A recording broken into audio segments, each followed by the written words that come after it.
ಅಲ್ಲ, ಸಂಪುಟ ಮತ್ತು ಬದಲಾವಣೆ ಅಂದರೆ ಬದಲಾವಣೆ ಆಗೇ ಆಗ್ತಾರೆ. ಮತ್ತು ಹೊಸ ಹಳಬರು ಹೋಗಿ ಹೊಸವ್ರು ಬಂದೇ ಬರ್ತಾರೆ.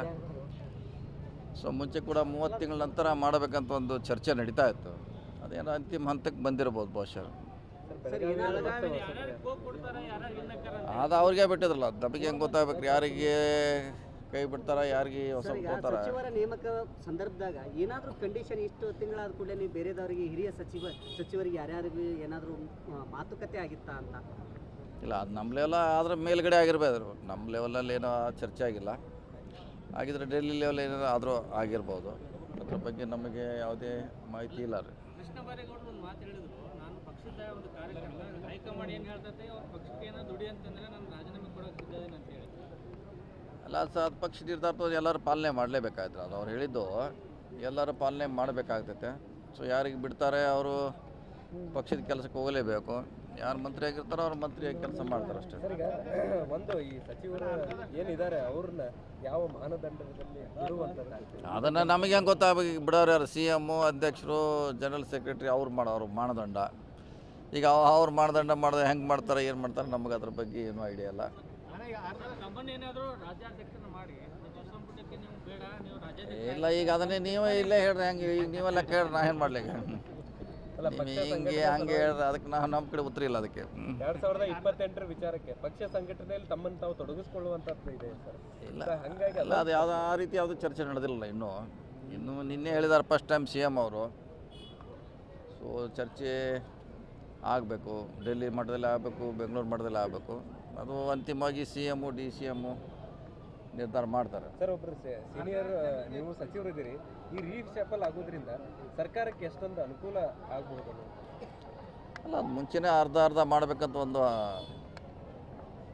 ಚರ್ಚೆ ಕೇಳಿ ಬರ್ತಾ ಇತ್ತು. ನಾವು ಅರ್ಧ ಮಾಡಬೇಕು, ನೀವು ಅರ್ಧ ಮಾಡಬೇಕಂತ. ಅದೇನು ಆ ಪಾಲಿಸಿಯಲ್ಲಿ ಮಾಡ್ಬೋದು. ಸೊ ಅಂತಿಮವಾಗಿ ಹೈಕಮಾಂಡ್ ಡಿಸಿಷನ್ ಫೈನಲ್. ಬೆಳಗಾವಿಯಲ್ಲಿ ಯಾರು ನಾವು ಹೆಂಗೆ ಹೇಳಕ್ಕೆ ಬರ್ತದೆ? ನಾವೇನು ಹೇಳಿ ಭಾಳ ಸೀನಿಯರ್ ಅದಾರೆ ನಮ್ಮಲ್ಲಿ. 4 ಸಲ 5 ಸಲ ಆದವ್ರು ಇದ್ದಾರೆ. ಸೊ ಹೈಕಮಾಂಡ್ ಯಾವ ರೀತಿ ನಿರ್ಧಾರ ಮಾಡೋದು ಅವ್ರಿಗೆ ಬಿಟ್ಟಂತ ವಿಚಾರ. ನಾವು ಹೀಗೆ ಇವರೇ ಆಗ್ತಾರೆ ಇವ್ರು ಆಗೋಲ್ಲ ಅಂತ ಯಾಕಂದ್ರೆ ಹಿಂದೆ ಹೇಳಿ ಕಷ್ಟ. ಸರ್ಕಾರ ಇದ್ದಾಗ ಬಹಳಷ್ಟು ಜನ, ಸುಮಾರು 5 ರಿಂದ 6 ಜನ ಸಚಿವರು ಬೆಳಗಾವಿ ಅವರು. ಅಂದರೆ ಈ ಸಲ ತಾವು ಮತ್ತು ಲಕ್ಷ್ಮೀ ಹೆಬ್ಬಾಳ್ಕರ್ ಇಲ್ಲ, ಆವಾಗ ರೆಸ್ಟ್ರಿಕ್ಷನ್ ಇರಲಿಲ್ಲ ರೀ. ಮಂತ್ರಿ ಮಂಡಲ ಇಷ್ಟೇ ಅಂತ. ಈಗ 34 ಜನಕ್ಕಿಂತ ಹೆಚ್ಚಿಗೆ ಮಾಡ್ಲಿಕ್ಕೆ ಆಗಲ್ಲದೆ ಭಾಳಷ್ಟು ಸೀನಿಯಾರಿಟಿ ಇದ್ದರೂ ಹೊರಗೆ ಉಳಿಯುವಂಥ ಪರಿಸ್ಥಿತಿ ನಿರ್ಮಾಣ ಆಗ್ತದೆ. ಉತ್ತರ ಕರ್ನಾಟಕದ ಅಲ್ಪಸಂಖ್ಯಾತರು ಮಂತ್ರಿ ಮಾಡಬೇಕಂತಿದೆ. ಯಾವುದಿದ್ರು ನಮಗೇನು ಗೊತ್ತಿಲ್ಲ. ಈಗ ನಾವು ಮಾಡೋರಲ್ಲ. ಈಗ ಅಲ್ಲ ಸರ್, ನಿಮ್ಮ ಕಡೆಯಿಂದ ಯಾರಾದರೂ ನಾವು ಮಾಡೋ ಸ್ಥಾನದಾಗಿದ್ರೆ ನಮ್ಗೆ ಹೇಳ್ತಿದ್ವಿ ಇಂಥ ಮಾಡ್ತೀವಿ ಹಿಂಗೆ ಮಾಡ್ತೀವಿ ಅಂತ. ನಾವು ಮಾಡೋ ಸ್ಥಾನದಾಗಿಲ್ಲಲ್ಲ. ಜಿಲ್ಲಾ ವಿಂಗಡಣೆ ಬಗ್ಗೆ ಸರ್ ಏನು ಚರ್ಚೆ ಆಗಿದೆ? ಅದನ್ನೆಲ್ಲ ಹೇಳ್ಯಾರ ಆಲ್ರೆಡಿ. ನಾವು ಮಾಡ್ಬೇಕಂತ ಎಲ್ಲರೂ ಹೇಳಿದ್ದೀವಿ. ಸರ್ಕಾರ ನಿರ್ಧಾರ ಮಾಡ್ಬೇಕಷ್ಟೇ. ನಾವೆಲ್ಲ ಶಾಸಕರು ಜಿಲ್ಲೆ ದೊಡ್ಡದಿದೆ ಆಗ್ಬೇಕಂತ ಈಗಲ್ಲ ಹೇಳಿದ್ವಿ. ಸ್ಟಾರ್ಟ್ ಆಗುತ್ತೆ ಅಂತ ಹೇಳಿದ್ದಾರೆ ಸರ್. ಪರೋಕ್ಷವಾಗಿ ಮಿನಿಸ್ಟರ್ ಆಗ್ತೇವೆ ಅನ್ನುವಂಥದ್ದು ಯಾರೇ ಆಸೆ ಇಂಗಿತ ವ್ಯಕ್ತಿ ಲಕ್ಷ್ಮಣ್ ಸವದಿ ಅವರು ಎಲ್ಲರೂ ಬಾಣೆ ಮಾಡ್ತಾರೆ. ಯಾಕೆ ಸೀನಿಯರ್ ನಾ ಹೇಳಿಲ್ಲ, ಸೀನಿಯರ್ ಭಾಳ ಜನ ಇದ್ದಾರೆ ನಮ್ಮ ಜಿಲ್ಲೆಯಲ್ಲಿ ಇದ್ದಾರೋ, ಹೊರಗಡೆ ಕೂಡ ಇದ್ದಾರೆ.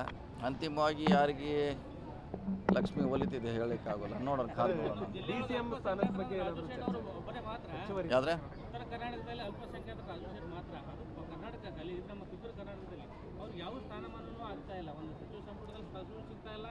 ಇಲ್ಲ, ನಾವು ಅದನ್ನು ಉತ್ತರ ಕೊಡುವಂಥ ಸ್ಥಾನದಲ್ಲಿಲ್ಲ ತಿಳಿದೀನಿ. ಸೊ ಕಾದು ನೋಡೋಣ, ವೇಟ್ ಮಾಡೋಣ.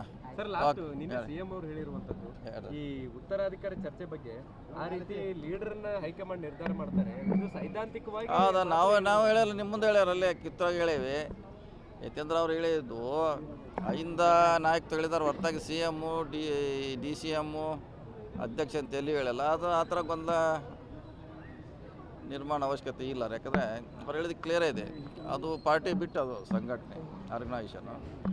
ಸೊ ಅದು ಯಾವುದು CM ಅದಕ್ಕೆ ಯಾವುದೇ ರೀತಿಯಿಂದ ಕನೆಕ್ಟ್ ಇಲ್ಲ. CM ಅವರು ಒಪ್ಕೊಂಡಿದ್ದಾರೆ ಸರ್. ನಮ್ಮನ್ನ ನಂತರ ಹಿಂದೆ ನೋಡ್ಕೊಂಡು ಹೋಗ್ತಾ ಇದ್ದಾರೆ. ಡೆಫಿನೆಟ್ಲಿ ಅದು ವಿಷಯ ಬೇರೆ ಅದು. ಓಕೆ.